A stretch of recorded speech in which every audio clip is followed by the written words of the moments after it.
Barton is what you would consider a pipe hitter. He's not the type of individual that's going to get into, let's just say, the fire service and just be that guy that is bare minimum. Everybody talks about the guy that somebody loves to be around. He just has that persona of somebody that people like to hang out with.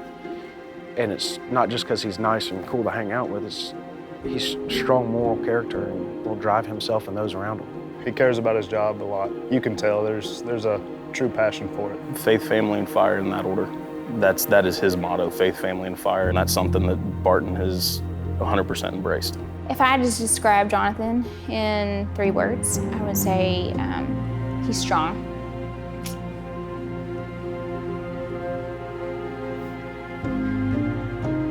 He's very dependable. And he's very hard-headed. Yeah. In good ways, though. He's very determined as well. And I think that's definitely what got us through all this. Well, February 11th started like a normal day. Everybody convened in my office and drank coffee, celebrated Rex's birthday, picked on him a little bit, got my revenge for when he did it for my birthday. So fast forward up towards around lunchtime, we had talked about how we were going to do a gear workout. Rex and Barton went down to PT the recruits after lunch. Chris Rexroth and Jonathan Barton were at the burn building conducting some physical training with our current recruit class at the time. When we were sitting in Corey's office, Corey got a phone call. At 2:40, Barton calls me. And he said, hey, can you get a monitor and cannon down here for me?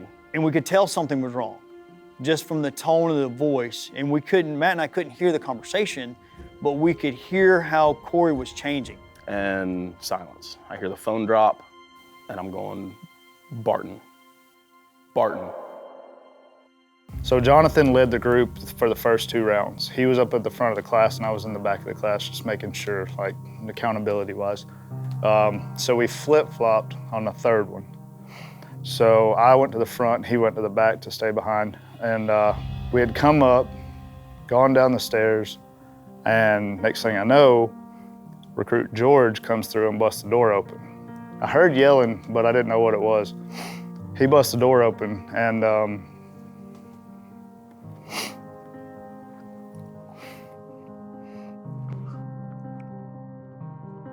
We knew somebody or something had gotten hurt, sick.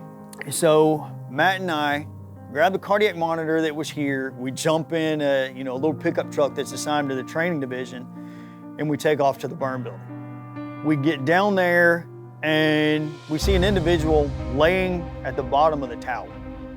At that point, I had no idea who it was because you just couldn't tell. You see the turnout gear, and Rexroth was already standing beside him. And within a matter of a few seconds, we realized that Barton was laying there. Cannon was checking pulses. Just out of the corner of my eye, and from having worked with Cannon on Med 21 a few times, noticed that he's got some concern in his face. he raised his shirt up to expose his chest, and you could see from the nipple line up, he was a totally different color purple. Cannon checks a carotid, Matt ends up with a femoral, and I'm holding his wrist. And all 3 of us confirm at the same time his heart stopped. When we got there, Lieutenant Cannon said that we had a 38-year-old male who's a cardiac arrest. My lieutenant, Tommy Porter, was right behind me, and he was like, look, we're not doing this here. We got a backboard, let's go. I think we had an on-scene time of a couple minutes, if that. This is all taking place. It seemed like an eternity, but in all actuality, it was only probably a matter of a couple minutes. And I remember Lieutenant on the scene telling everybody, if you're not one of these certain people, get out, we're going. So grabbing a couple of guys that were hard-headed and slinging them out and smacking the side of the truck and saying, go. I honestly had no idea who it was. I asked Pritchett, I said, what's his name? And he just looked at me and said, dude, it's Barton. And I was like, holy crap. I didn't write anything else down. I just got in the truck and we left. I just remember talking on the radio, looking over there, feeling like a little boy watching his dog die. I felt helpless. I couldn't do anything, but 100% trusted those guys over there doing their job to the nth degree, you know? So the day that I got the call, and I say the call, was February 11th at around 3:09 p.m. My phone rang with a number I didn't recognize, so I just let it go to voicemail and figured I would catch it later. Something told me to maybe look you know how it transcribes the voicemail. So I looked at the voicemail after it was transcribed, and I got about halfway through what I was reading, and it said, "Jessica, this is Captain Arnold. There's been an accident at the training center. I need you to come to the hospital. I'll send a car for you." At the same time, I had a phone call coming in from his friend Harold. My first words were, "Harold, what's wrong?" And he said, "You just need to get to the hospital." I said, "Harold, I need you to tell me what's wrong." And so he started crying, and he said,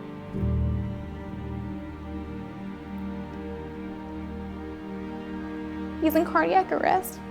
And I know what cardiac arrest is, but when it came out of his mouth, it was like, I didn't understand what that meant. We got there very quickly, thanks to Rob. As we pulled into the emergency bay where they bring the ambulances. We didn't go through the emergency room. I'll never forget, we pulled in.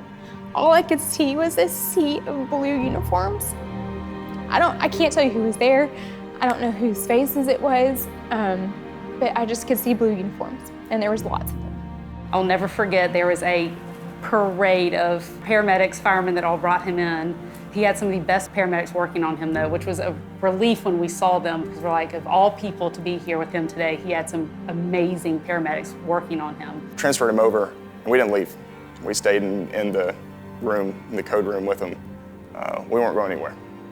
We were staying there for how long ever it took. When he came in, the most important thing is he was already receiving high quality CPR and resuscitation. So that's the key, to be honest with you. I mean, if there's a lesson really to be learned, having fantastic quality care prior to the hospital is a lot of times the difference between life and death, and people walking out and people not. In our system, we do something fairly unique. It's catching on more and more in the country, but we have a very sophisticated way of communicating directly from the paramedics on scene to the cardiologists through the emergency department so that they know exactly what's going on. Before Jonathan actually arrived to the hospital, all of the cardiologists, including the ER, actually heard the radio report from the paramedics. They knew exactly how old he was, they knew what happened.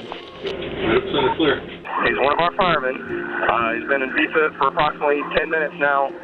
Got CPR going. He's been shocked 4 times, 1 round of epinephrine in. Request orders will be there in approximately 5 minutes. As soon as he got to our hospital, we took him to the cath lab. He was still having that CPR, and at the same time, we opened up his blood vessel, which was 100% blocked. We also had to put artificial heart pump to keep the blood circulation going because his body was in shock. We didn't know if he would be brain dead because, from my understanding, he was gone for a short period of time where they could get no heartbeat and he wasn't breathing. So there was a possibility that he would have severe brain damage. We didn't know if he would ever be able to work again or what our home life would be or how I would explain it to the kids. When I first saw him for the first time, it was hard. It was like it was his body, but he wasn't there, I guess I would say. The first few days, we were living off of text message updates. I tried to be there every day at least once to check on his wife and check on updates. I was at the hospital every day. Every day Barton was there, I was there. The second day, he was awake enough to look around and kind of be conscious, and I assume he doesn't remember any of it, but he grabbed my hand and mouthed "thank you" to me, and he was motioning to write. He wanted to write something. So he wrote, and just like the scribbled letters, he just wrote, "I'm scared." We have a little code between the two of us. Is 3 squeezes means I love you, and 4 back means I love you too. So if we're out in public or whatever, sometimes he'll give me a little squeeze on my leg or my hand. So one of the first times that I knew that he was gonna be there mentally was that he squeezed my hands 3 times. And that was a big deal. So he started doing it to the guy. The guys would come and visit him, and he would squeeze their hands 3 times, and they would say, "He's squeezing my hand," and I would explain to him that was code for "I love you." And so they really liked that he was able to communicate to them. Got to go in and see him. He could hardly talk. You know, he's still got a bunch of wires and stuff going everywhere on him, but you know, he was awake. Just little stuff like that, and then it would start improving. But really, as the days went by, and hey, he's still alive, starting to have like more neurological function. Things started to get a little bit easier. And then when we went up and saw him, he was actually like mildly conscious and able to kind of mentate. It's when you realize that maybe things are going to be okay. I remember I'm laying on my left side in the hospital bed, and Jessica's in my face as I open my eyes. She's holding this little card, this little white card. And it didn't click at first. And then she starts reading. And what she's reading is the Smoke Diver Creed, the Georgia Smoke Diver Creed. And when he would wake up and he would panic, I would just tell him, look, use your training, go back to what you remember, don't panic, this is where you are, stay calm, and and know that they're here to help you. So it wasn't just one doctor calling the shots, it was, this critical care team, and then his cardiologist, and then his kidney doctors, and they all had to agree on whatever procedure there was. So I felt really confident, whatever decision they made, that was the best decision. Jess called me when she got the discharge papers saying, hey, we're going. And I said, we're on our way. So we hightailed it up there, we walked them out. It was awesome. What was it, 2 weeks? From somebody that you're doing compressions on, 2 weeks later, walk out of a hospital setting to go home is just priceless. Putting everything in that truck and then climbing in that seat and her driving us away from the hospital was just, it was like, finally, I'm going home. Of course, not knowing what we were getting ready to be hit with at home. The days at home may have actually been harder than the days in the hospital. Going home was, the nurses aren't there, the doctors aren't there. We have a saying, and I know you've probably seen it in some of the articles, it's faith, family, fire. Your faith comes first, and then your family, and then fire. But there's some blurred lines between family and fire because they are our family. And that situation would have been so much harder without them. He couldn't go to cardiac rehab because of the pandemic going on. So he's out cutting his own grass and jogging where a lot of people may not have went that extra effort.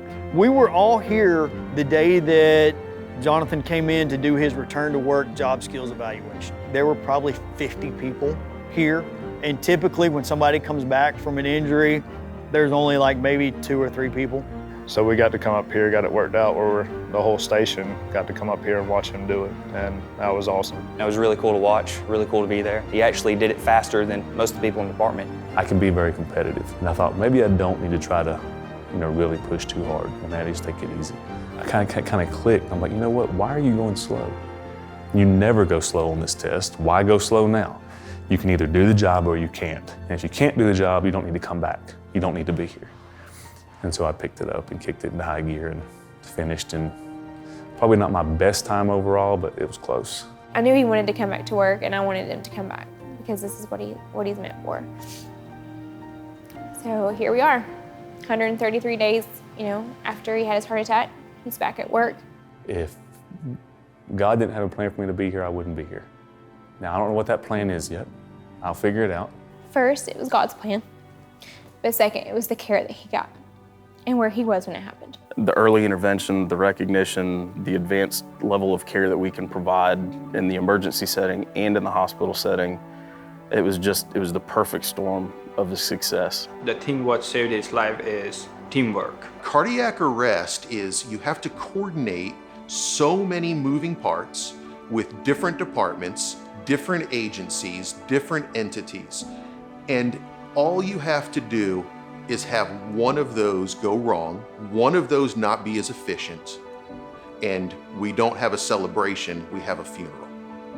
So there is not just one thing that saved Jonathan's life. In fact, everything had to work seamlessly. Had one thing gone wrong, Jonathan would not be here today. They call it link in the chain, right? So each link is vital for the strength of that chain. And everyone during that day served their link perfectly. And that's why the chain was so strong. If it hadn't been for, again, everything falling in place, it would have had a different outcome. We knew that the emergency department was going to do what they had to do. And then cardiology got involved. And then the intensive cardiologist got involved. So that teamwork from the beginning until the time the stents were placed is the reason that he is here and he's back at work, and the reason that he got to hug his kids in a matter of a week or so. When we talk about this as his heart was starting to die, every second, literally, that went by, his chances of dying went up. So it is so important in cardiology to be able to get that information from the folks, especially on the scene that are doing the work, and be able to get that and make decisions based off clear information and not interpretations. I don't think we'll ever be able to repay or thank the people who were there who helped. No. They gave me my husband, my little girl, my little boy, their father. There's not enough thank yous to go around.